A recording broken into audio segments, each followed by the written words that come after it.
오늘 본문의 말씀은 여호와께로 돌아오라는 선지자의 호소입니다. 이게 뭐 선지자가 아니라 다른 사람의 이야기다 이렇게 해서 해석을 달리하는 사람들도 있지만 저는 선지자의 호소라는 입장에서 말씀을 전하겠습니다. 여호와께로 돌아가자는 선지자의 호소인데, 돌아가자라는 말은 우선적으로 어딘가를 떠나갔다는 얘기 아니겠어요? 그러니까 하나님으로부터 떠난 상태를 말합니다. 그 모습이 뭔가, 지금 호세아가 도대체 이스라엘 백성들의 모습이 어떠하기에 하나님께로 돌아오라고 이야기를 하고 있는가를 먼저 살펴봐야 되겠죠. 호세아가 사역하던 시대는 그 북이스라엘에서 사역했어요. 이스라엘 백성들이 다윗과 솔로몬은 아실 거예요. 교회에 다닌 지 얼마 안 된 친구들도 이렇게 다윗과 솔로몬 이후에 나라가 갈라집니다. 우리처럼 북이스라엘, 남유다 이렇게 갈라지는데, 북이스라엘 가운데 여로보암 2세라는 왕이 있습니다. 근데 여로보암 2세라고 할 때는 엄청나게 부강한 나라를 이끈 사람 이렇게 생각하면 됩니다. 이때에 하나님을 잘 섬기지 않았는데 하는 일마다 너무 잘 됐어요. 그래서 돈을 많이 벌고 군사적으로도 강력한 그러한 나라가 되었습니다. 남유다도 우시아라는 왕이 다스리던 건데 그 나라 남유다도 잘 나갈 때입니다. 목소리 좀 울리는데 괜찮습니까? 혹시 알아서 좀 잘 해주시죠. 와, 정말 센스 맞았습니다. 지금 목소리는 괜찮아요? 들려요? 네. 나라가 부강하는데 하나님을 잘 안 섬겨도 잘 부강하니까 계속 그 길을 가는 거예요. 도둑이 왜 잡힌 자 아시죠? 잡힐 때까지 도둑질을 해서 그런 건지 알죠? 내 도둑질해도 잘 되네 하니까 계속 하는 거예요. 그것처럼 북이스라엘도 하나님 없이 잘 먹고 잘 살고 있어요. 계속해서 그 길로 가는 거예요. 그러다 보니 오히려 경제적으로는 성장하지만 영적으로 도덕적으로 나락에 떨어지게 되었습니다. 동시대에 아모스라는 선지자도 이제 활동을 했었는데요. 여러분이 잘 아는 아모스의 유명한 말이 있어요. 공법을 물같이 정의를 하수같이 흘려라. 그 말은 북이스라엘 말 그대로 하나님의 이름을 갖고 있는 나라예요. 그 구약의 교회라고 보시면 됩니다. 알겠죠? 구약 성경에 나타나는 이스라엘은 구약의 교회다. 우리는 신약의 교회고 이스라엘 밖에 하나님을 섬기는 나라가 없어요. 근데 북이스라엘 하나님의 이름을 가지고 있는 교인이라고 하는 그 나라인데, 교회라는 나라가 공법을 완전히 무시해버리고 정의를 무시해버리고 그렇게 살아가는 겁니다. 그래서 그 나라 안에서 약자들을 잘 돌보라는 게 하나님이 가장 중요하게 여기시는 기면 중에 하나인데, 약자들도 억압하고 세금도 엄청 때리고 그렇게 이제 불의를 행하며 살아가는 겁니다. 그러니까 하나님이 아모스를 통해서 하신 말씀이 뭐냐면, 번제, 이런 화목 제물 나한테 가져오지 마라. 예배를 받지 않겠다라는 거예요. 잘 살고 하니까 헌금을 많이 했겠죠. 그렇지 않습니까? 그래서 돈도 잘 벌고 나라가 부강하니까 재물도 많고 살찐 송아지도 잡았겠죠. 근데 하나님이 원치 않는다. 가져오지 마라라고 합니다. 호세아서 10장에 보면 그 당시에 이제 여호와께로 돌아오라고 했던 그 당시에 이스라엘의 상황을 묘사하는 말이 있는데 10장 13절입니다. 안 찾아봐도 돼요. 이런 말씀이 있습니다. 악으로 밭을 갈고 죄악으로 씨를 뿌리고 그 다음에 거짓의 열매를 거둬서 잘 먹고 잘 산다. 그걸 즐거워한다라는 거. 무슨 말인지 아시겠습니까? 땅이 있는데 그 땅 베이스 자체가 그냥 악이에요. 사람들의 삶이, 구약 교회의 삶 자체가 악 위에 무엇을 뿌린다고요? 죄를 뿌려요. 씨앗을 뿌린다는 것은 뭔가 기대를 가지고 하는 거잖아요. 이 씨앗을 뿌려가지고 내가 이 열매를 먹겠다라는 건데, 애초에 처음부터 무슨 씨앗을 뿌린다고요? 죄를 뿌리는 거예요. 근데 그 죄를 뿌리는데 농사가 잘 되니까 우상을 숭배하고 이렇게 해도 잘 사니까 거기서 죄악 가운데 거둬들이는 것들을 정말 즐거워하면서 즐기면서 살아가는 것이 이 북이스라엘의 지금 상황입니다. 하나님을 떠난 삶이죠. 지금 우리의 삶과 같을까 돌아보아야만 하고, 비슷한지 하나님 앞에서 천천히 우리의 삶을 보아야 되는데, 이 모습을 잘 드러내는 드라마가 한 편 있더라고요. 최근에 여러분 수리남 아십니까? 수리하는 남자라고 해서 본다는 사람도 있는데 다 보셨죠? 다 보셨습니다. 손 안 들어도 됩니다. 다 보셨나요? 저도 봤어요. 그 목사님이 나오신다고 하길래 경건한 마음으로. 여러분 수리남에 보면 대충 스토리는 이야기할 필요 없고 수리남이 나라 이름이에요. 나라 이름. 나라 이름인데 그 남아메리카 작은 나라인데 그게 이제 마약을 유통하는 밀매업자 왕이 마약 왕이 목사 행세를 하면서 이제 이렇게 있는 그 캘릭터가 나와요. 그래가지고 그 얘기를 좀 해야 되겠어요. 그 사람을 딱 보면 이제 그 사람이 처음에 이제 한국에서도 이제 마약 밀매를 이렇게 쭉 하다가 마약을 이제 팔다가 이제 뭐 어떻게 쫓겨나게 되니까 신분을 위장하죠. 무엇으로? 목사로 이제 위장을 합니다. 옛날에는 조폭들이 보통 절에 많이 들어왔어요. 그런 거 알고 있으니까 조계종 사태 보면 소리 미술이 나오는 이유가 뭐냐면 대부분이 한때 그렇게 사셨던 분들이에요. 걔가 천선했는지는 모르겠지만 그래서 조폭들이 이제 이렇게 절에 많이 가고 스님이 중이 많이 됩니다. 그래서 중을 종료하는 사람 사실 우리나라에도 많잖아요. 옛날부터. 근데 이제 요즘은 어떻게 하냐면 목사가 많이 됩니다. 목사가. 저는 목사가 되는데 20살 때부터 신학을 공부해서 38에 목사 안수를 받았습니다. 18년이 걸렸어요. 근데 요즘은 6개월 만에도 목사 안수 진짜입니다. 그 정광훈 그런 사람이 자기한테 오면 6개월 만에 목사죠.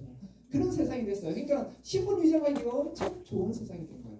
이 사람이 이제 수리남에 보면 이 사람이 이제 교회를 하고 막 집회를 하죠. 사람들이 벌떼같이 모여듭니다. 왜냐? 성찬식 할 때 그 성찬에 뭘 뿌려요? 그 마약을 타요. 마약을. 그래서 성찬 잔을 돌리니까 사람들이 이제 처음에 한 잔씩 하죠. 한 잔씩 하는데 성령의 충만함이 아니라 술의 충만함도 아니고 그냥 마약에 그냥 이렇게 중독이 되는 거예요. 그래서 성찬을 이제 목사님 말을 안 듣고 그 교회 생활 잘 안 하면 이제 성찬 중지 이렇게 돼요. 그러면 원래 그게 굉장히 중앙거리입니다. 우리 교회 가운데 성찬에 참석하지 못하는 것이 큰 징계입니다. 근데 요즘에 뭐 여러분이 성찬에 야 너 큰 잘못을 저질렀구나. 우리가 이렇게 계속해서 뭘 돌아오라고 회개하라고 이야기를 해도 계속 죄를 범하는구나. 교회에서 당신은 몇 개월 동안 수찬 정지, 성찬을 참여할 수 없습니다. 라고 하면 그래서 왜? 아무런 그게 느낌이 오질 않아요. 그 다음에 뭐 왜냐면 매일 뭐 성찬을 하는 것도 아니고 그렇죠? 어쩌다 한 번 하는데 그게 무슨 의미가 있겠어요? 그리고 야 교회 뭐 교회가 여기 서울중앙교회밖에 없나? 나 다른 교회 가버리지 이렇게 하면서 가버리고 맙니다. 그런데 그 수리남에 나오는 그 목사님 교회에서 수찬 정지 당하면 큰일 납니다. 왜냐면 이게 계속 일정하게 이렇게 마약을 넣어야 되는데 이제 막 이렇게 금단 현상이 들어갑니다. 그게 오니까 죽도록 걱정하는 거죠. 그러다가 막 안기부에 쫓겨가지고 다시 이제 도망을 가죠. 수리남이라는 나라에 가서 범죄인 인도가 되지 아니하는 그런 나라에 가서 부패한 정부와 이제 짝짝꿍해서 코카인 밀매를 이제 중국 정부는 무슨 중국의 조폭은 뭐 우리가 필리핀 나는 코카인 이렇게 해서 이제 거기서 살면서 또 한인교회를 만들어요. 그래서 한인교회 사람들이 또 엄청 몰립니다. 그게 보면 이제 오른팔이 행동대장이 이제 전도사, 왼팔이 집사, 막 이렇습니다. 그리고 조직원들이 형제님, 자매님, 그리고 보스의 말에 이렇게 반항하면 뭐가 됩니까? 사탄의 자식 이렇게 되는 거예요. 마귀가 씌었다 이렇게 해서 엄청나게 악랄한 행동을 합니다. 제가 그걸 보면서 뭐 안티 기독교가 어쩌고 그런 게 아니라 그냥 마음이 씁쓸한 거예요. 왜냐하면 있을 법한 이야기다. 또 실제로 실화를 바탕으로 했대요. 그러니까 그런 일이 이단들 가운데도 이렇게 있지 않습니까? 여러분 그 코카인을 이렇게 마시고 성찬 가운데 코카인을 마시는 걸 딱 보면서 우리 한국교회를 너무 잘 보여주는 부분이 있다라고 느껴요. 그거는 종교 중독을 잘 설명하는 거예요. 종교 중독이라는 게 뭐냐? 결국 우상숭배인데 진리에 관심이 있는 건 아니에요. 교회 다니는데 성찬을 참여하는데 이 성찬의 그리스도의 피, 그리스도의 보혈, 십자가의 진리 그게 관심이 있는 게 아니라 그게 담겨 있는 뭐예요? 마약에 그냥 중독되어 있는 것입니다. 그래서 본인은 성찬에 참여한다고 생각하지만 사실 무엇을 즐기는 거예요? 마약을 즐기는 거예요. 우리가 교회 생활하는 사람들 가운데도 이런 사람이 많이 있습니다. 자기는 교인이고 나는 교회 생활, 신앙생활을 한다라고 하지만 그게 뭐가 담겨 있는 거예요? 참된 진리에 중독되어 있는 게 아니라, 그러니까 그 진리에 사랑이 빠져 있는 것이 아니라, 하나님을 사랑하는 것이 아니라 하나님이 주시는 부스러기에, 성찬에 담겨 있는 코카인에 크게 맛을 들이는 거예요. 여러분, 그런 사람은, 종교 중독에 빠진 사람은요, 다른 종교에 코카인이 들어가 있으면 글로 갑니다. 그러니까 성찬에 코카인이 있으니까 성찬을 열심히 마시는 건데, 그 코카인이 만약에 제밥에 뿌려져 있다, 절밥에 있다 하면 어떻게 하겠어요? 절에 가는 거예요. 왜냐하면 성찬의 진리, 그리스도의 진리가 중요한 게 아니에요. 그게 담겨 있는 인간의 욕망을 이루어주는 그런 마약과 같은 것에 관심이 있는 거예요. 내 욕망을 이루어주기만 하면 그것이 성찬 잔에 빠져 있든지 아니면 절밥에 있든지 상관하지 않는 거예요. 그래서 우리 한국 교회가 보면 그런 게 엄청나게 있죠. 많은 사람들이 예전에 뭐 정강훈을 생각했어요. 그 사람 사실 목사 아니에요. 원래 딱 짜놨는데 자기들끼리 나와주고 자기들이 목사 행세하는 거예요. 정강훈 교회 교인이 몇 명입니까? 그 몇 명 안 되는데 집회를 하면 엄청 몰린대요. 어떤 사람이 모입니까? 그러니까 정치적인 어떤 그런 사람들이 몰리는 거예요. 예. 그러면 뭐예요? 거기서 정치적으로 성찬에 코카인이 빠져버리면 그 성찬물을 버려버립니다. 그렇죠? 뭐 정치적으로 뭐 우파 뭐 이런 그게 아니고 좌파도 마찬가지예요. 뭐 누구를 찍으면 사탄을 찍는다, 뭐 지금 우리나라가 다 그렇게 돼 있는데 그건 교회가 잘못되어 있는 거야. 뭐예요? 성찬의 진리, 교회의 진리, 그리스도 하나님 나라의 진리를 해야 되는데 그것보다 자기 욕망을 자기 이루어주는 정치 성향과 이런 것들이 더 중요한 거예요. 그래서 한국 교회가 그런 모양이 되어 버립니다. 그걸 보면서 정말 수리남, 저는 마약교회, 마약한인교회 이렇게 이름을 붙였는데, 수리남 마약한인교회가 우리의 영적인 상태를 보여주는 것이 아닌가. 예, 자신의 욕망을 이루는 데 빠져있는 그런 대부분의 모습. 교회 운영은 마약을 밀매하기 위한 위장단체죠. 그렇죠? 해칠한 무덤입니다. 근데 우리의 영적인 상태와 한국교회의 모습을 봐도 비슷하다. 입에는 하나님을 달고 다닙니다. 그렇죠? 그 수리남이 나는 그 목사 입에 형제님 자매님 하는데 마귀 하나님 이야기 다 해요. 또 구구절절히 적절한 타이밍에 성경 구절을 인용합니다. 예? 그런데 하나님을 두려워하지 않습니다. 이게 우리의 모습인데, 사실은 호세아가 지금 말씀을 전하고 있는 그 북이스라엘의 영적인 상태가 그랬다는 거예요.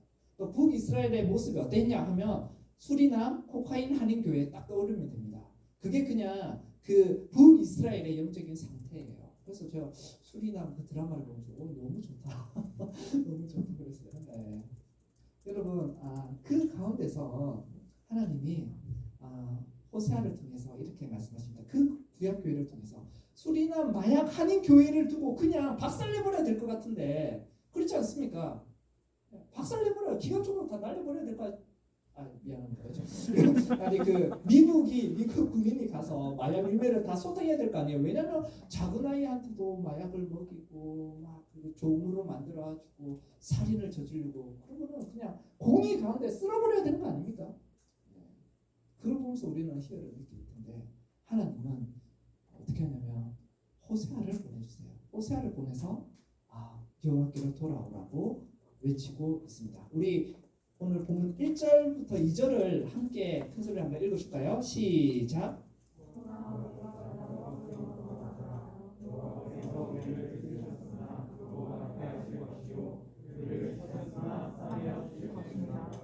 여호와께서 이틀 후에 우리를 살리시며 셋째 날에 우리를 일으키시니 우리가 그의 앞에서 살리라. 여호와께로 돌아가자라고 합니다. 이건 우리가 잘 알듯이 회개죠. 지겹도록 듣고 있는 말, 회개. 우리가 정말 회개를 사랑할 수 있을까요? 라는 책도 나왔더라고요. 회개라는 것을 우리는 정말 사랑할 수 있을까?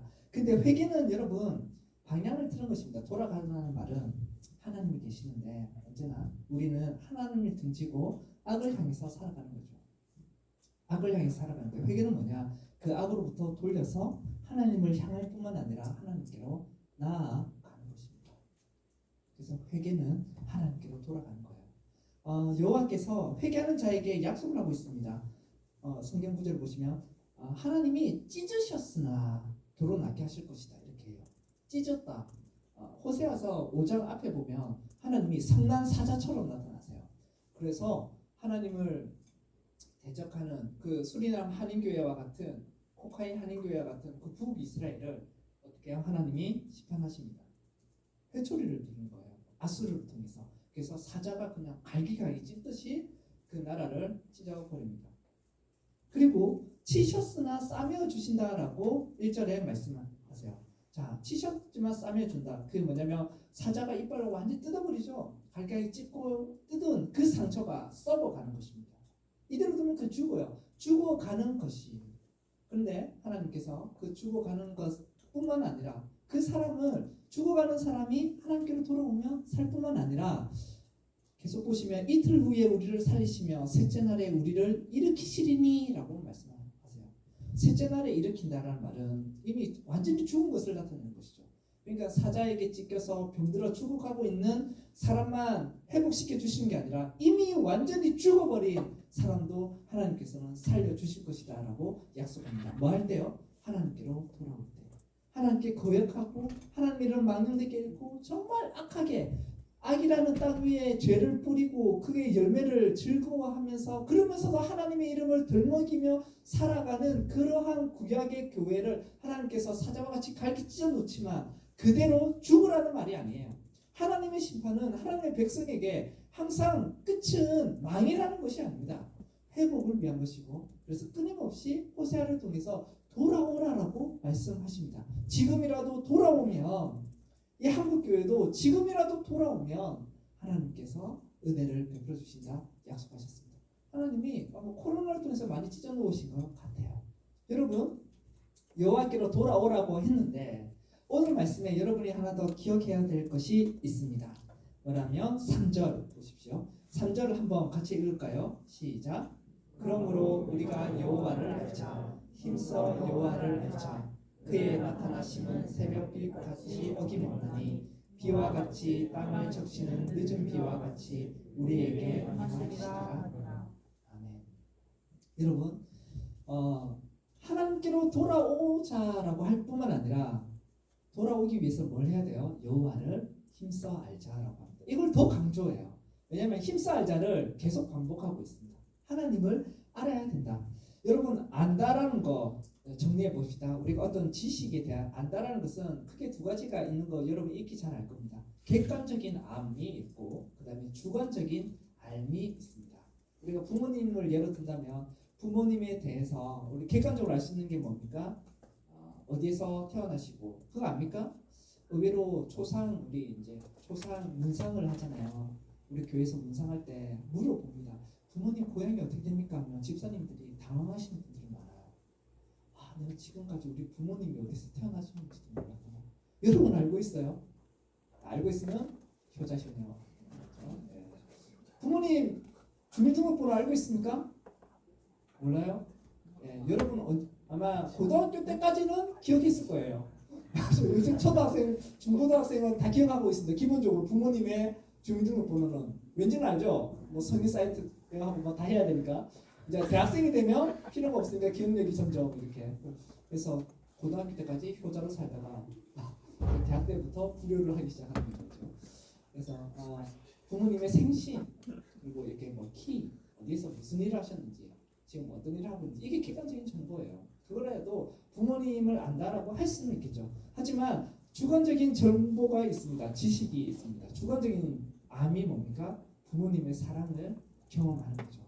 부모님이 나를 위해서 눈물 흘리시는 그 곳에서 그 부모님 마음을 경험하고 내가 잘 되도록 애를 쓰시고 나를 입히고 먹이기 위해서 그 피곤한데 이렇게 직장에 나가고 일을 하고 그러한 모습들 그러니까 부모님을 실제로 경험하는 부모님에게 안겨보는 그러한 신뢰 이건 겪어보지 못하면 결코 알 수 없는 것이죠. 그것처럼 지금 호세아가 여호와를 알자 했을 때 하나님을 안다는 것도 객관적인 암, 객관적인 지식과 주관적인 지식, 암이 있는 것이죠. 객관적인 지식이라는 것은 뭐냐면 우리는 성경을 통해서 알 수 있습니다. 소위 말하는 하나님에 대한 정보예요. 여러분, 믿음은 믿음의 대상이 있습니다. 그러니까 믿음의 대상에 대한 지식이 없으면 그건 참된 믿음이 아니에요. 믿음은 단순히 감정적인 요소가 아니라는 거 여러분이 익히 잘 아실 것입니다. 그러니까 우리가 믿음의 대상은 거룩하신 삼위 하나님입니다. 그래서 천지를 창조하신 하나님 아버지가 어떤 분이신지, 그리고 그의 외아들 독생자 예수 그리스도가 우리를 위하여 이루신 일이 무엇인지, 그리고 성령 하나님이 우리 안에서 역사하시는 그 일이 무엇인지에 대한 객관적인 지식이 필요해요. 그리고 그 지식은 성경을 통해 우리는 배웁니다. 근데 그것만 있어서는 안 되고 그 객관적인 지식에 주관적인 지식이 더해지는데 그게 뭐냐면 굳건한 신뢰이에요. 그러니까 하나님을 경험하여서 주 삼위 하나님을 내 마음에 모시고 영접하고, 그리고 살아서나 죽어서나 그분만을 의지하며 경험하는 것, 그게 주관적인 지식이에요. 그래서 여호와를 알자 할 때는 객관적인 암과 주관적인 암이 함께 가야 하는 것입니다. 그것을 배워야 돼요. 여러분, 그래서 우리가 신앙생활을 하다 보면 양극에 많이 가요. 어떤 사람은 내가 뭐 나는 똑똑해요 하면 책으로 막 보고 이렇게 하는 지식적인 객관적인 근거에 잘 좋아하는 사람이 있고, 어떤 사람은 머리 쓰기는 싫고 그냥 내가 느끼고 싶어, 내 마음으로 좀 느끼고 싶어, 지식이 뭐가 중요해, 경험해야지 이렇게 해요. 근데 지식이 잘못된 상태에서 경험을 하면 이단이 되는 겁니다, 여러분. 예? 성령인지 귀신인지 구분을 못해요. 그런 사람들은 어떻게 구분을 해요? 그러니까 성경 하나님의 말씀 위에 하나님을 경험해야 하는 것입니다. 굳건한 신뢰. 마치 하나님을 경험한다는 것은 어린 아이가 부모님 품에 딱 안겨 있듯이 하나님을 경험하는 것입니다. 여러분, 특별히 하나님을 알아야지 하나님께로 돌아가는데, 하나님을 아는 지식이 여러 가지가 있잖아요. 하나님이 어떤 분인지, 전능하신 하나님, 거룩하신 하나님, 능력의 하나님, 하나님 치료하시는 하나님, 여러 가지 하나님에 대한 지식이 있어요. 근데 그 지식 가운데 여러분, 우리는 특별히 사랑의 하나님에 대한 지식을 가져야 됩니다. 사랑을 알아야 돼요. 하나님의 사랑을 알지 못하면 하나님께 갈 수가 없어요.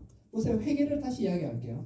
하나님을 등지고 살아갔습니다. 죄를 향해서 쭉 살아가다가 그 죄로부터 돌이켰는데 어떻게 해요? 내 죄에 대해서 심판하시는 그 하나님만을 바라본다면 하나님께로 갈 수가 있겠어요? 돌아가지를 못합니다. 중세 때 이제 곧 종교개혁 이제 주관이 오거든요. 천주교 이제 그 중세 로마 가톨릭 때 예수님 하면요, 여러분 어떻습니까? 여러분 예수님 하면 막 위로가 돼요? 여러분에게 큰 힘이 됩니까?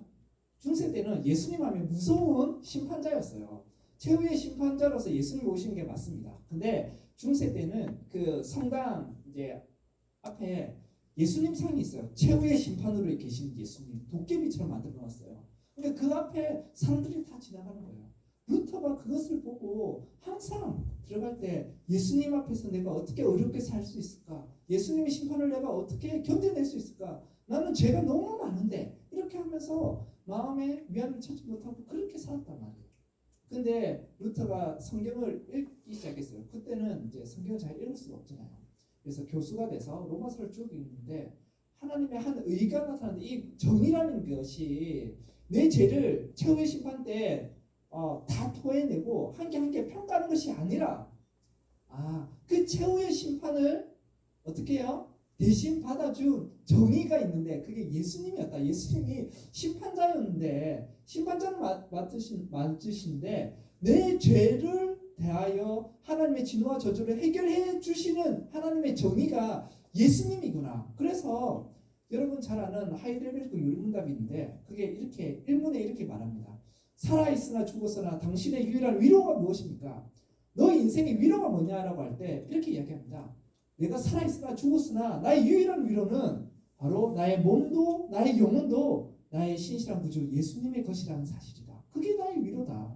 내가 예수님 것이라는 게 위로가 된다는 거예요. 이거는 중세 시대 때는 상상할 수 없었던 진리입니다. 그래서 여러분, 하나님의 사랑을 알아야지 하나님께로 돌아갈 수가 있어요.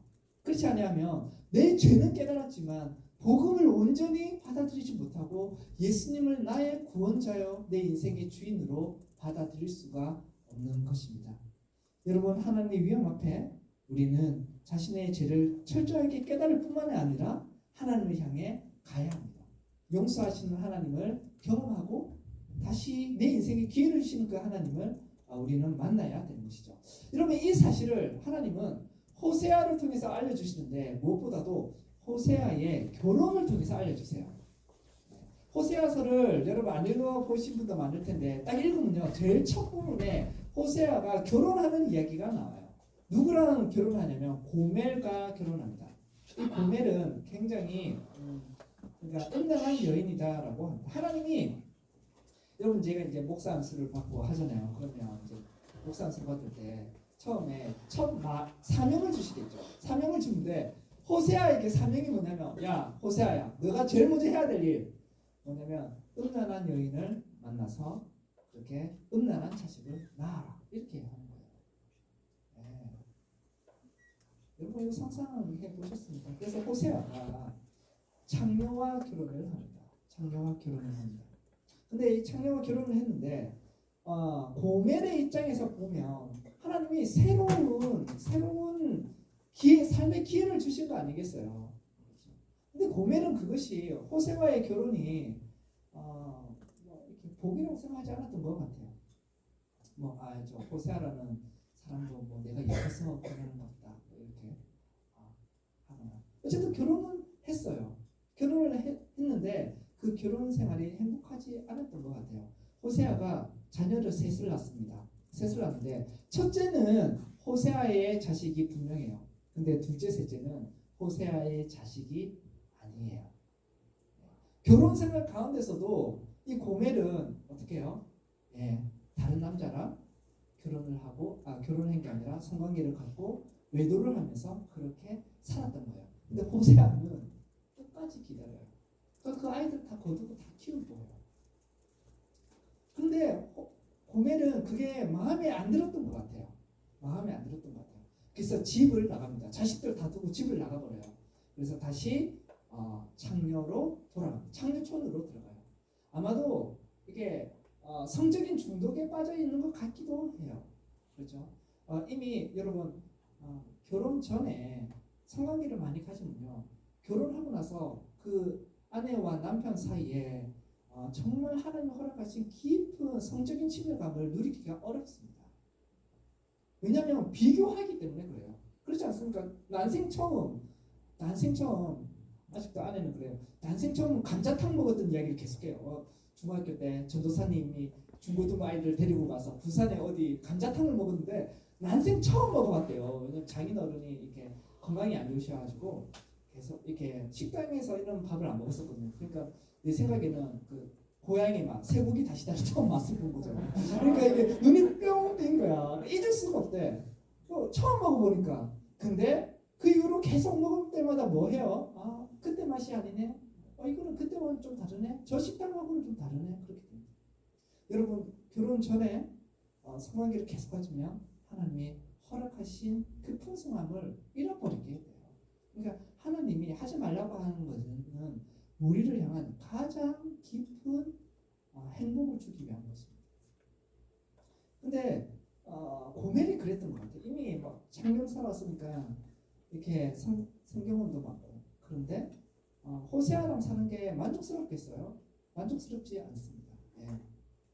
그래서 외도를 하게 되고 이제는 그런 생활을 완전히 벗어버리고 나는 자유롭고 싶다. 이게 지긋지긋한 집구석에서 그렇게 살고 싶지 않고 남편 자식도 다 필요 없고 나는 나의 욕망을 마음껏 발휘할 수 있는 자유의 바다로 가겠다 해서 창녀로 다시 돌아가 버립니다.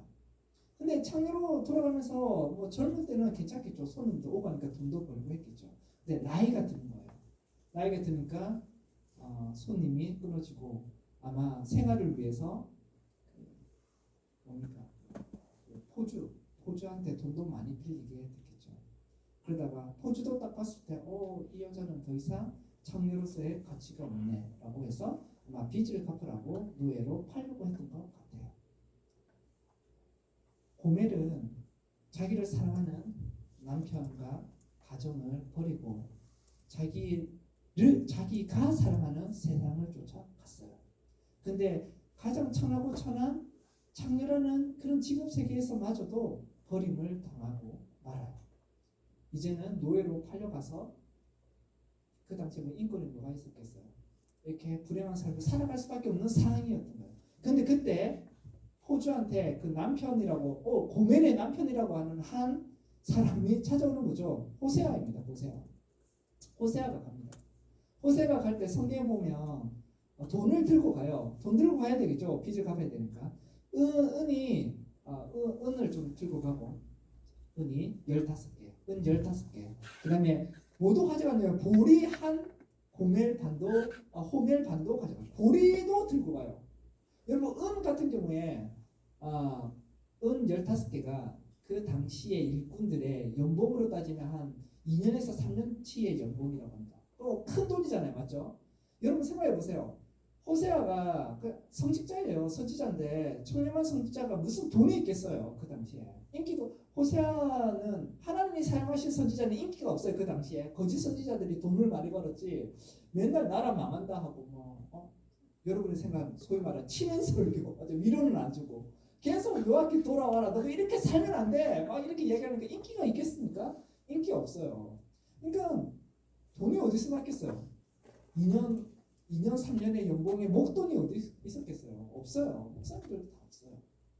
그러니까 아내를 위해서 어떻게 했겠습니까? 막 돈을 빌리는 거죠. 여러분 돈 빌려봤습니까? 저는 돈 빌려봤습니다. 예.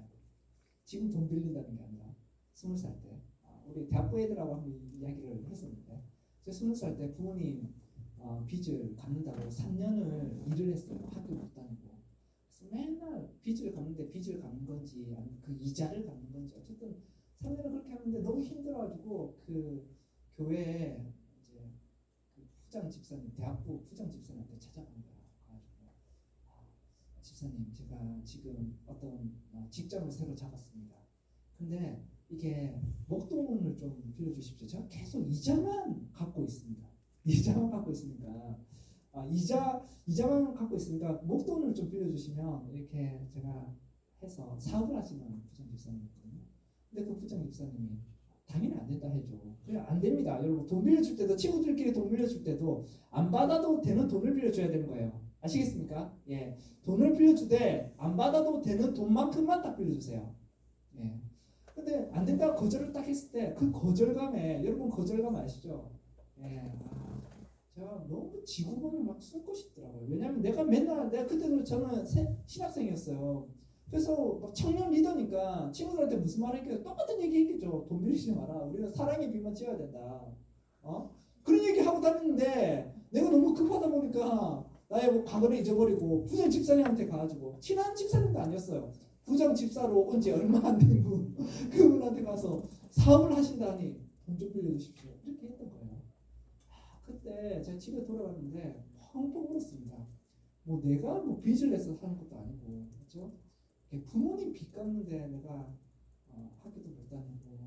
그래서 제가 25살 때까지 빚을 갚았어요. 예, 대학 군대 가고 그렇게 했는데 저는 여러분 보면 좀 부러워요. 우리 대학과 애들 보면 MT도 하고 놀고 하잖아요. 저는 그런 기억이 전혀 없어요. 근데 어쨌든 돈을 빌리는 거 진짜 처량해요. 진짜 처량한 일입니다. 호세아가 아내를 위해서 돈을 빌려요. 그 위신이고 목사가 돈 빌려다니면 목사 체면이 쓰겠어요? 안 됩니다. 이게 목회 못해요. 선지자가 돈을 빌려 다니는 거예요. 왜요? 사랑하는 아내를 위해서. 그렇게 갔어요. 근데 돈을 다 빌렸냐? 빌리지도 못했죠. 돈을 어떻게 다 빌리겠어요? 그 많은 돈을. 그러니까 집에 있는 보리라도 들고 갑니다.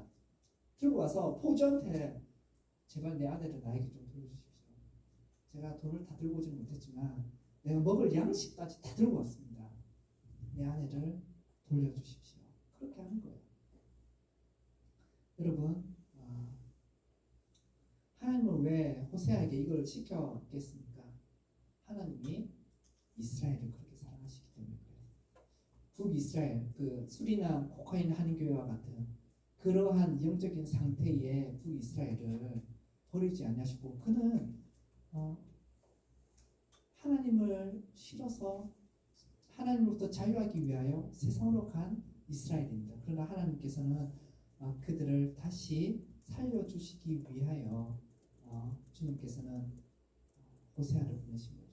그래서 여호와께로 돌아오면 주님께서 모든 걸 용서해 주시고 싸매 주시고 회복시켜 주신다라고 약속하시는 겁니다. 호세아와 함께 돌아오는 고멜을 한번 생각해 보십시오. 고멜에게 호세아가 이야기를 했겠죠. 여보, 나는 당신을 한 번도 잊은 적이 없다. 진짜. 세월이 좀 지났을 거예요.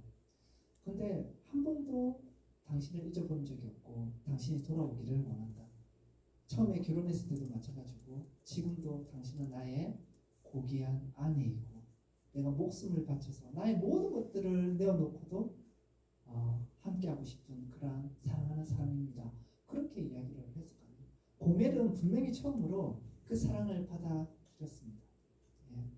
그래서 자기는 남편이 싫어서 하나님이 싫어서 세상을 향해 갔습니다. 근데 그 세상이 자기에게 만족을 주고 진정한 자유를 줄 거라 생각했지만 본인도 결국은 그 세상으로부터 버림을 받는 것이죠. 아무런 이용 가치가 없을 때 버림을 받는 그 자기가 그렇게 인생이 끝날 거라고 생각했는데 남편이 하나님이 끝까지 포기하지 않으시고 찾아오신 것입니다. 여러분 그때 고멜은 아마 비로소 진정한 호세아의 아내가 되었을 거예요. 고멜의 이야기가 뒤에 나오지 않습니다. 왜 안 나옵니까? 정말 그 남편의 사랑, 하나님의 사랑을 알고 그 가운데서 신실하게 그 가정의 사람으로 살아왔던 것이죠. 여러분 호세아가 고멜을 포기하지 못했습니다. 그렇죠? 하나님이 우리를 끝까지 포기하지 않고 사랑한다는 것을 나타내 주시는 것입니다. 여러분 그러므로 하나님께로 돌아가기 위해서 우리는 여호와께로 돌아가자 합니다. 여호와께로 돌아가기 위해서는 내 죄를 깨닫기만 해서는 안 돼요. 하나님의 사랑을 알아야 됩니다. 고멜이 자기가 잘못한 것들을 깨달아봤자 어떻게 남편에게 돌아가겠어요? 근데 남편이 자기를 기다리고 자기를 찾으러 왔다는 사실을 알 때에 비로소 남편에게 갈 수 있습니다. 여호와께로 돌아가기 위해서는 여호와 하나님을 힘써 알아야 되는데 그 힘써 아는 것이 뭐다고요? 하나님의 사랑을 알아야만 한다는 것입니다. 여러분 이 말씀을 적용하도록 하겠습니다. 첫 번째, 저는 먼저 아직 여러분 가운데 여러분을 잘 몰라요. 우리 대학부 친구들도 있지만 잘 몰라요. 그렇죠? 솔직히 이야기를 많이 안 해보고 여러분의 깊은 마음을 이렇게 나누기도 어려울 수 있습니다. 여러분의 영적인 상태, 저는 영적인 상태 하나님만 알고 계십니다. 근데 혹시 여러분 가운데 진정으로 하나님을 한 번도 진심으로 회심하여 하나님을 여러분의 주인으로 이렇게 모시지 못했던 분이 있다면 여러분에게 제가 말씀을 전합니다. 여러분, 하나님은 지금도 여러분을 고멜과 같은 여러분을 하나님은 기다리시고 찾아오십니다.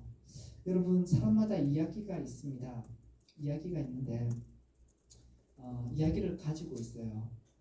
하지만 내 삶의 의미를 온전히 알기 위해서 이 세상의 참된 이야기를 알아야 돼요. 그러니까 많은 이야기들이 이 세상이 어떻게 만들어졌고 어떻게 굴러가고 있으며 하는 이야기들이 있어요. 신이 있고 없고 막 이런 거 있잖아요. 여러분 신이 없다라는 그런 이야기를 가지고 있는 사람, 그 사람은 인생을 어떻게 살아가겠습니까? 신이 없어요. 그러면 결국은 두 가지로 갑니다. 하나는 그냥 쾌락주의, 그냥 즐겁게 살다가 그냥 끝나자. 또는 그래도 생각이 있는 사람은 생각이 많아서 허무주의에 빠지게 됩니다. 그러한 이야기 가운데 하나님이 없다라는 이야기 속에서 그러한 이야기 가운데서 자기 인생을 살아가는 사람은 쾌락주의와 허무주의 안에서 그렇게 고통받으며 살아갑니다. 근데 또 다른 이야기가 있습니다. 이 이야기는 여러 이야기 중에 하나가 아니에요. 바로 이 세상과 실제로 부합하는 그러한 이야기입니다. 하나님이 태초에 천지를 창조하셨습니다. 하나님이 사람을 만드셨어요. 사람을 창조하셨는데 그 사람을 흙으로부터 만들었습니다. 근데 그 사람을 하나님의 형상에 따라 만드셨고 하나님의 자녀라고 합니다. 여러분 마치 고멜과 마찬가지죠. 고멜은 창녀였습니다. 근데 호세아 통해서 고멜은 한 남편의 고귀한 아내가 될 기회를 얻었던 것입니다. 하지만 사람은 그것을 복이라고 생각하지 못했어요. 하나님의 창조함을 받은 인간은 그 하나님의 다스림 안에 있는 것이 지옥처럼 느껴졌고 그 하나님의 사랑을 받아들일 수 없었고 그 하나님으로부터 자유하는 것이 진정한 행복이라고 생각했습니다.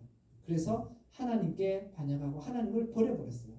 마치 고멜이 남편과 자녀를 버리고 다시 청녀촌으로 돌아간 것과 마찬가지입니다. 근데 하나님께서 여러분 호세아를 통해서 돈을 빌리고 호세아가 돈과 모든 가진 것으로 그 아내를 구원하듯이 하나님께서는 그냥 그 청년의 인생으로 그냥 끝나게 하시는 것이 아니라 그의 아들 예수 그리스도를 보내주셔서 우리에게 자기의 모든 것들을 주셨다라는 것입니다. 여러분 하나님을 떠난 삶을 한번 생각해 보십시오. 여러분 이 세상은 여러분 포주로부터 노예로 팔림을 당하는 그 고멜의 모습과 같습니다. 하나님을 떠난 인생은 그렇습니다. 이 세상에서 우리가 하나님 없이 살아가면 정체성의 혼란을 가질 수밖에 없어요. 우리 대학생들, 후배들 여러분하고 사실 동갑내기인 친구들도 있잖아요. 가장 고민이 뭡니까? 자기가 누군지 모르겠다는 거예요. 나는 무엇이며 나는 여기 왜 있으며 왜 살아가는가? 왜 그런 정체성 혼란을 가는지 아닙니까? 세상이 그렇게 만들어요. 세상은 우선적으로 여러분 지금 산업화 시대, 도시화 시대가 되니까 사람의 생산력을 가지고 그 사람의 존재적인 가치를 매기고 있잖아요. 그렇지 않습니까? 예. 월급 얼마 받는 사람은 그 가치가 있고 그렇지 못한 사람은 떨어지고 기계로 요즘 산업화가 되다 보니까 일자리도 전혀 없어요. 그러니까 일을 못하니까 젊은이들이 어떻게 해요? 그 정체성을 확립을 못해요. 왜냐? 일을 해야지 뭔가 내 가치가 드러나는데 일이 없고 비정규직으로 해보니까 나는 내 인생은 비정규직이야. 내 가치는 그러한 존재야. 저 정규직, 비정규직 그러면 저 사람은 나보다 더 가치 있는 존재고 내 인생은 그렇지 못해. 막 그렇게 빠지는 거예요. 세상은 끊임없이 그렇게 가르칩니다. 뿐만 아닙니다. 소비 사회입니다.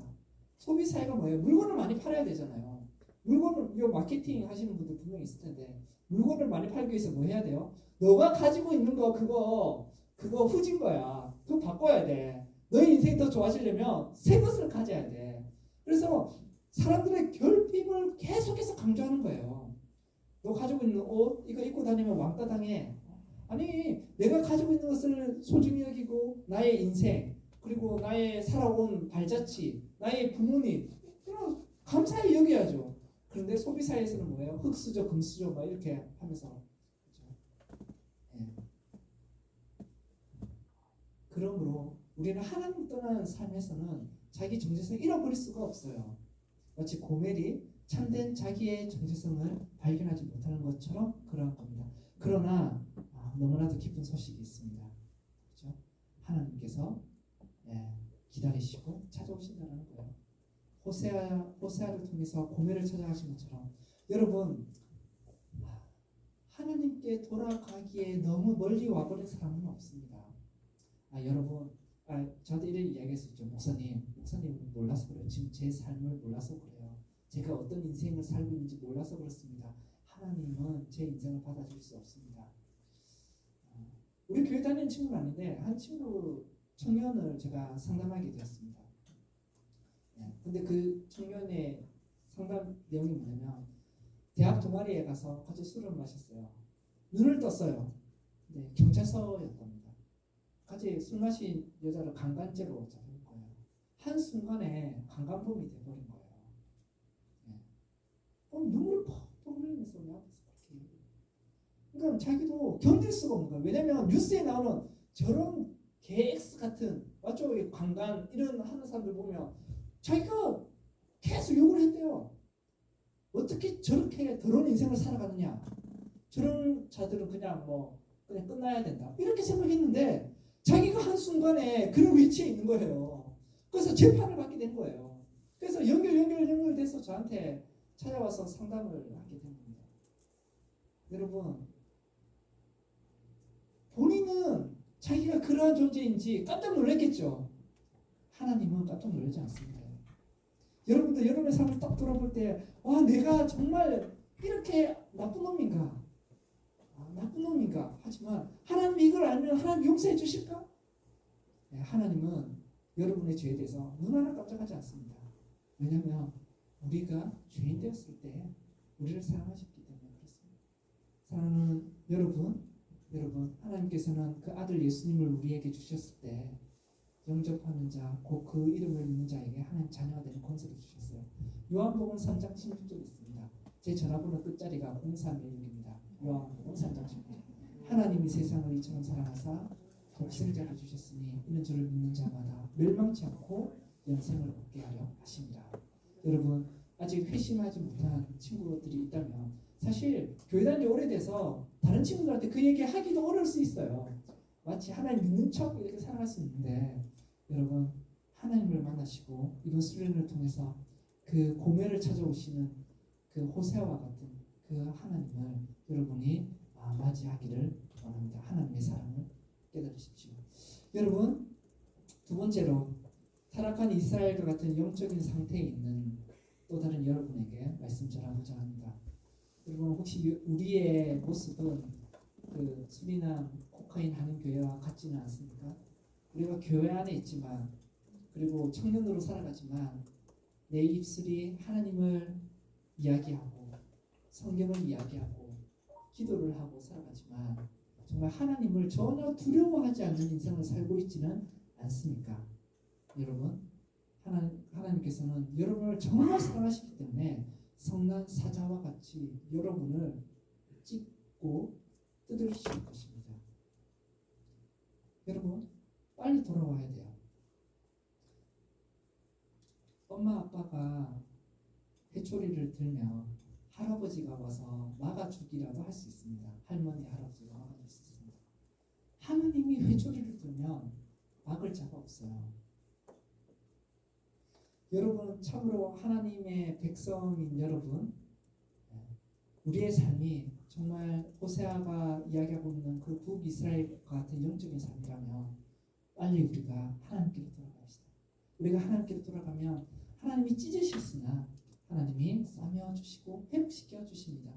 그것은 마치 아무리 긴 밤이 있다 할지라도 그 긴 밤이 지나고 새벽에 빛이 비치듯이 하나님께 돌아오면 반드시 회복의 은혜를 부어주십니다. 이스라엘에게는요, 이스라엘 땅에는 가을비가 내리고 봄비가 내려야지 많은 수출이 열립니다. 오늘 말씀의 3절에서도 이렇게 이야기하는 거예요. 여호와께로 돌아오면 분명히 은혜 주신다. 뭐처럼요? 가을비가 내리고 봄비가 내려서 풍성한 열매를 맺듯이 우리의 삶을 풍성하게 인도해 주실 것이다. 그 약속을 해 주신 것입니다. 그러므로 여러분, 여호와께 돌아오십시오. 여호와의 사랑을 받아들이십시오. 우리가 여호와께로 돌아갑시다. 세 번째로, 마지막으로 여러분, 회심하여 새로운 삶을 살아가고 있는 대부분의 여러분에게, 또 모든 여러분들에게 전하고 싶은 말씀이 있습니다. 저는 사실 이 말씀을 더 가장 강조해서 전하고자 합니다. 우리는 더욱 하나님의 사랑을 알아가야 합니다. 알겠죠? 우리는 더욱 하나님의 사랑을 알아가야 합니다.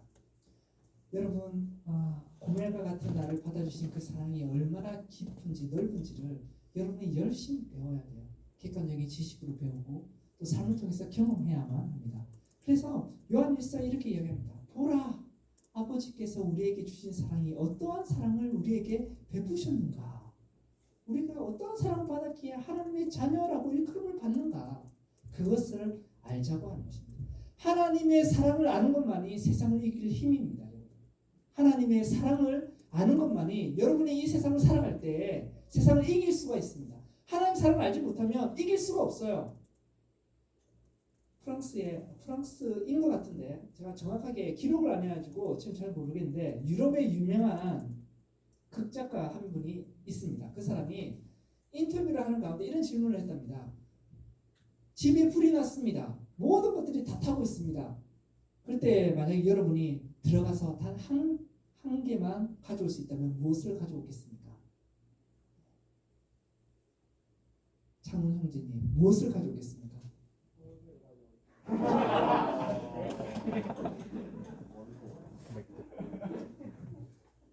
저는 통장을 가져와서 성경책을 100개 사겠습니다. 네, 중요한 거 가져오겠죠. 저는 중요한 거 가져와야 돼요. 근데 이 극 작가가 이렇게 이야기했답니다. 사람들이 이야기했겠죠. 냉장고 가져오겠습니다. 전자레인지 가져오겠습니다. 통장 가져오겠습니다. 성경책 가져오겠습니다. 이렇게. 네. 저는 아내를 가져오겠습니다. 소문해 주세요. 이런 말 했더니. 근데 여러분 이 극작가 이렇게 이야기했대요. 저는 한 가지만 가져온다면 불을 가져오겠습니다.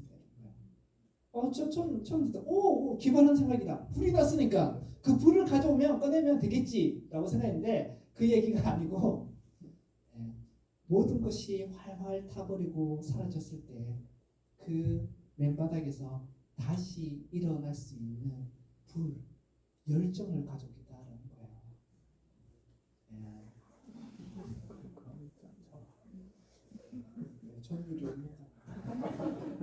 근데 여러분 생각해 보세요. 인간의 열정 진짜 중요합니다. 열정적인 삶을 살아야 되죠. 열정적인 삶을 살아야 되는데 인간의 열정이라는 것이 사람이 만든 것은 언제든지 꺼져버립니다. 저도 한때 청년부 활동했었거든요. 그래서 불타오르는 청년부 이렇게 했어요. 불타오르는 청년부. 1년 지나니까 연말 되니까 지그러지는 거죠. 그러니까 그게 담당 목사님이 타다만 청년부 이렇게. 지금 우리 위원들 있잖아요. 여러분 응원 잘해줘야 돼요. 처음에 위원으로 선발됐을 때 야 불타올라요 막 이런데 인간의 열정은 항상 이렇게 식어가는 거죠. 다 식어가서 타다만 청년부 되면 안 됩니다. 끝까지 활활 불타야 되죠. 여러분 인간의 열정은 그렇습니다. 사람도 그렇잖아요. 너무 뜨겁게 사랑하잖아요. 그러다가 사람이 어떻게 변하니? 변하는 거죠. 왜? 인간을 만든 사람은 그렇게 변할 수밖에 없는 것입니다.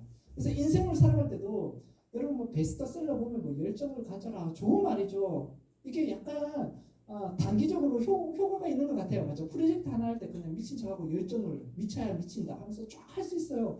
근데 그것을 평생 살아갈 수는 없어요. 여러분 하지만 하나님의 불붙는 사랑을 가지고 있으며 우리가 어떠한 상황이든지 끝까지 갈 수가 있습니다. 정말 그렇습니다. 저는 이 얘기를 여러분에게 하고 싶은 것입니다. 여러분 우리를 사랑하신 하나님께서 우리를 위하여 독생자를 주셨습니다. 독생자로 바꾼 우리예요. 예수님과 바꾼 우리입니다. 그 말 많이 들어봤죠. 근데 이게 상투적으로 기억만 하시는 게 아니라 여러분이 그 어떠한 고난 가운데서 다시 말해 집에 모든 것이 불타서 없어진 상황 가운데서도 그걸 기억하셔야 돼요.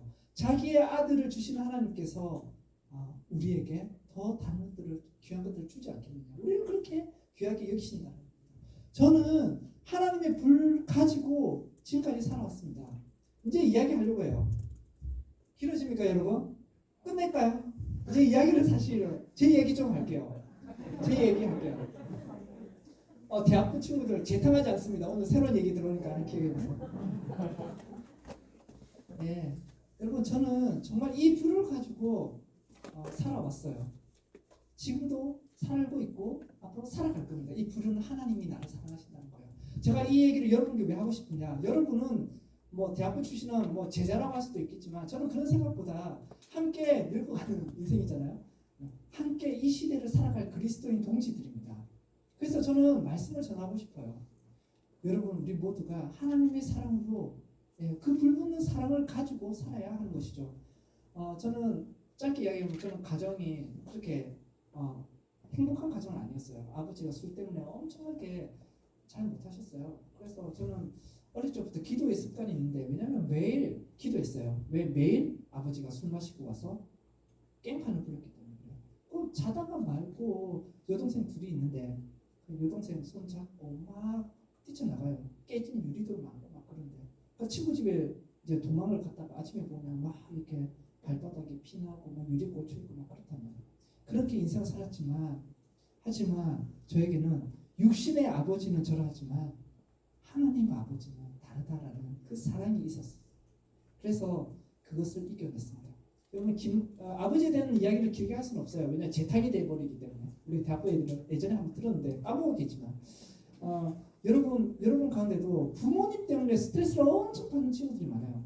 지금도 제가 한 그 세가족 어른 세가족과 할 때 지금도 아버지랑 상처가 너무 많아서 아버지랑은 그냥 인연을 끊고 살아가는 사람이 계셨어요.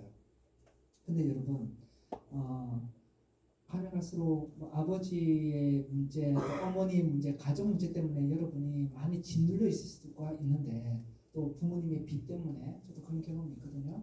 근데 점점 부모로부터 떠나는 연습을 잘 해야 됩니다. 알겠죠? 잘 해야 되고 그래서 부모를 떠나 한 남자와 한 여자가 만나 한 가정을 이루는 거거든요. 그래서 부모님의 인생 때문에 여러분의 인생을 너무 이렇게 허비하거나 영향을 받지 마세요.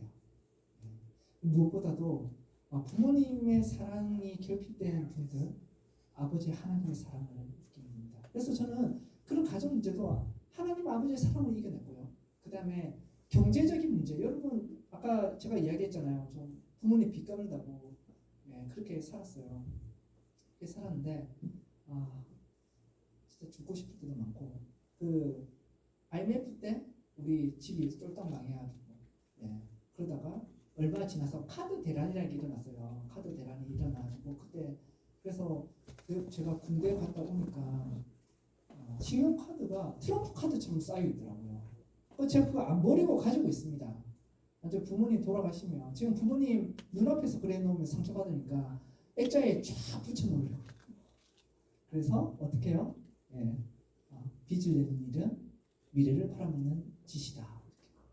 물론 이제 경제적인 부분들을 이야기죠. 크레딧을 쌓으면 좋습니다. 뭐 이렇게 이야기하겠지만 어쨌든 무슨 말인지 알겠죠? 제 이야기하는 의미가 경제적으로 접근하자는 말이 아니라 그렇게 정말 힘들게 살았는데 그 배운 게 있어요. 배운 게 그때 보면 아침에 일어났다가 눈 뜨면요 TV 뜨면 일가족들이 전부 다 그냥 자살 아파트에 뛰어내린 자살. 제가 그걸 이해가 되더라고요. 진짜 죽고 싶더라고요. 죽고 싶은 그런 눈물. 그래서 여러분이 경제적으로 어려운 것도 아는데 저는 하나님께서 제가 뭘 느꼈냐면 내가 할 수 있는 일과 내가 하지 못하는 일을 구분을 하는 법을 배웠어요. 3년 넘게 빚을 갚으면서 내가 그 일을 벗어날 수가 없더라고요. 그건 내가 할 수 없는 일이에요. 그러면 하나님의 사랑을 믿어야 돼요. 하나님 나를 지금 이 상황에 두셨구나. 그래서 내가 만약 이렇게 인생을 마치더라도 나는 하나님을 신뢰한다. 왜냐? 하나님은 나를 사랑하시기 때문에. 그 믿음을 가져야만 고난의 시간, 역경의 시간을 견뎌낼 수가 있어요. 하나님이 여러분을 사랑하신다는 것을 잊지 말아야 됩니다. 하나님이 결국은 내 인생을 아름답게 인도하실 것이다 라는 하나님의 인도하심을 항상 아름답다라는 그 믿음이 바로 세상을 이겨낼 수가 있었던 것입니다. 또한 이 얘기는 좀 새로운 얘기니까 여러분과 하고 싶어요. 고독의 문제도 이겨낼 수 있어요. 첫사랑이 실패 누구나 있습니까? 저는 아내랑 정말 아름다운 가정을 이루고 행복하게 사는데 저도 여러분의 나이 때 지독한 고독 가운데 괴로웠던 시절이 있었습니다. 어디까지 해야 될지 잘 모르겠는데 28에 제가 중국으로 갔어요. 28에 이제 중국의 한인교회 상하이에 이렇게 갔는데 그때 사귀던 사람이 있었습니다. 교회생활 중고등부 생활도 같이 했고 그러다가 이제 대학생이 돼서 이제 교제를 한 거예요. 굉장히 길게 교제를 했죠. 맞죠? 대학생이 군대 갔다 와서 군대 가기 전에는 교제하면 안 됩니다. 알겠죠? 지금 대학생이 아니구나. 그래서 군대 갔다 와서 교제를 시작했어요. 28까지 꽤 많이 했겠죠. 힘든 시간도 함께 하고요. 나는 두 가지를 의심하지 않았어요. 하나는 내가 이 사람과 결혼한다. 두 번째, 나는 하나님의 목사로 이렇게 사역자로 부름받았다. 저는 이 두 개를 절대 의심하지 않았어요. 사람들도 다 그렇게 생각했고, 그리고 우리 부모님도 다 알고 이렇게 잘 지내는 사람이었는데 제가 이제 열심히 또 그 여자친구를 위해서 응원을 했죠. 그래서 교제하고 있어도 야 교환학생 갔다 와, 교환학생 갔다 와 이렇게 교환학생도 보내고 영어를 엄청 좋아했거든요. 그래서 교환학생 갔다 왔는데 또 영어를 너무 좋아해서 또 대학원을 가겠다는 거예요. 가, 내가 응원할게. 몇 년 떨어져 있을 텐데 괜찮아. 우리의 사랑은 변하지 않잖아. 여러분 그런 얘기 많이 하죠. 네. 그래서 보냈어요. 응원하고 내가 가라 했어요. 내가 가고 이렇게 쭉 있는데 영어를 너무 좋아하고 그 영어 쓰는 나라가 너무 좋았던 모양이에요. 그래서 거기서 이제 한인 교회에 또 어떤 누가 이제 마음에 들었던 모양입니다. 근데 끊임없이 목사 부인으로 살고 싶지 않다라는 목사 부인으로 살고 싶잖아. 그래서 정말 괴롭더라고요. 그래서 이제 그래 그러면 마음을 좀 추스릴 시간을 갖자라고 했는데 얼마 안 돼서 결혼을 해버리는 거예요. 제가 중국에 혼자 있습니다. 근데 지금 제가 한 얘기는 뭐냐면 누가 잘못했다는 거 아니에요. 남녀가 헤어졌는데 뭐 남자 잘못하고 여자 잘못한 게 어디 있어요? 둘 다 잘못한 거지. 그렇죠? 제 입장에서는 이야기를 하니까 그렇게 들리는 건데 절대로 폄하하는 말입니다. 다 이유가 있습니다. 저도 잘못한 게 있고. 근데 어쨌든 그냥 팩트를 이야기하면 제가 중국에 있는데 혼자 이렇게 있는데 결혼을 해버렸어요. 그 한 번은 제가 중국에 이제 베이징 올림픽 이렇게 됐을 때 비자가 막 바뀌어가지고 비자 이제 그거 하러 왔다고 하는데 그 비자를 갱신하려고 한국에 왔는데 마침 한국에 왔다는 거예요. 이제 그래서 이제 결혼을 앞두고 한국에 왔다길래 마지막으로 아름답게 진짜 마무리 하고 싶은 마음이 있었으나 잡고 싶었겠죠. 마지막으로 보자 이렇게 하니까 절대 안 보겠대요. 왜 안 보냐니까 자기에게 해코지 할 것 같대요. 그래서 그게 너무 상처가 된 거예요. 진짜로 1, 2년이 아니었어요. 엄청나게. 그런데 그만큼 본인도 불안했겠죠. 불안하고 마음이 불안하고 근데 정말 완전히 끝이구나. 나를 그렇게 생각하다니. 근데 요즘은 조심해야 됩니다. 데이트 폭력 이런 거 알죠? 여러분 조심해야 됩니다. 남자들, 남학생들 10번 찍고 안 넘어지는 나무 없다. 이거 믿으면 안 되는 거 알죠? 3번 찍으면 바로 스토커 되는 것이죠. 그러니까 이렇게 하면 안 돼요. 근데 담임 목사님은 10번 찍어도 그 생각을 하고 계시더라고. 옛날 분이라서 그런지 목사님 큰일 납니다. 그렇게 하면 어쨌든 그런 상태였어요. 그래서 이제 혼자가 된 거예요. 그 중국에 한인 교회에 있는데 혼자서 밤만 그냥 혼자 있는 거예요. 혼자. 그걸 2년을 있었어요. 미친 듯한 진짜 지독한 그 고독이었습니다. 나는 보통 이렇게 만남이 깨지면 먼저 자기를 비하하잖아요. 내가 저 사람에게 마음에 안 들었구나 하면서 자기를 막 비하하게 됩니다. 나는 저런 수준이 안 되는 사람인가 이렇게 그러다가 이제 자기 파괴적이게 되기도 합니다. 그런 가운데 하나님의 사랑이 무엇을 느끼냐면 예수 그리스도의 십자가를 제가 묵상하게 됐어요. 정말. 가운데 예수님이 십자가에 매달리셔가지고 하나님 나의 하나님 어찌하여 나를 버리시나이까 이렇게 하잖아요.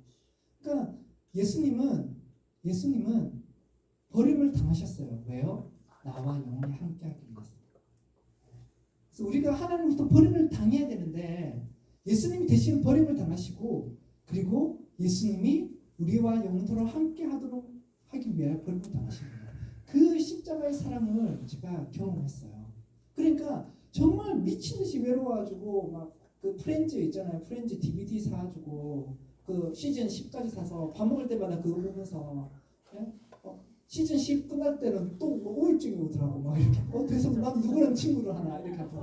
왜냐면 만날 사람이 없었어요. 그냥 그 교회 가가지고 사역하고 나면 주일 오후 2시 되면 끝났거든요. 그럼 내가 한번 집에서 내가 지금 죽으면 수요일 예배 드릴 때 나를 찾겠구나. 신체가 써가지고 진짜 혼자 있었어요. 뭐 만날 청년도 없었고 그렇게 하나님이 나를 고독 가운데 있는데 그 하나님의 사랑은 깨닫게 하더라고요. 그래서 내가 지금 하나님과 함께 있구나. 하나님과 함께 있구나. 그럼 하나님이 나를 사랑하시는데 이 상황을 두신 이유가 뭔가? 내가 미친 듯이 싫어하는 이 상황을 견디게 하시는 이유가 뭔가?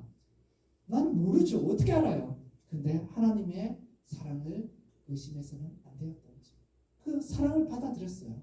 그러니까 하나님이 스스로 그 고독을 컨트롤할 줄 알고 그 다음에 정도 자기의 삶을 바로 세우고 갈 때 하나님이 3년 뒤에 다른 사람을 만나게 해주셔서 제 아내를 제가 맞선으로, 저는 맞선이었고 아내는 소개팅인데 30 이제 2살인가 1살 이렇게 만나게 되었습니다. 여러분 그 결혼을 할 때 있잖아요. 하나님 우리를 고독 가운데 두는데 혼자 있는 걸 견디지 못해서 연애하면 안 됩니다. 그러면 엄청 위험해요. 알겠죠? 혼자 있어도 잘 사는 사람과 연애해야 돼요. 그 다음에 결혼해야 돼요. 그런 사람과 결혼해야 돼요. 사랑받기 위해서 결혼하는 거 아닙니다. 사랑하기 위해서 결혼하는 거예요. 그래서 하나님이 사람을 만드실 때 있잖아요. 결혼하는 거라고 아까 이야기했잖아요. 결혼하는 건데 성부와 성자 성령께서 계시기 때문에 하나님 외로운 분이 아니었었어요. 프란시스 세퍼 같은 사람은 뭐라고 얘기했냐면 내가 믿는 하나님이 알라신과 같으면 난 그 하나님 믿지 않겠다 했어요.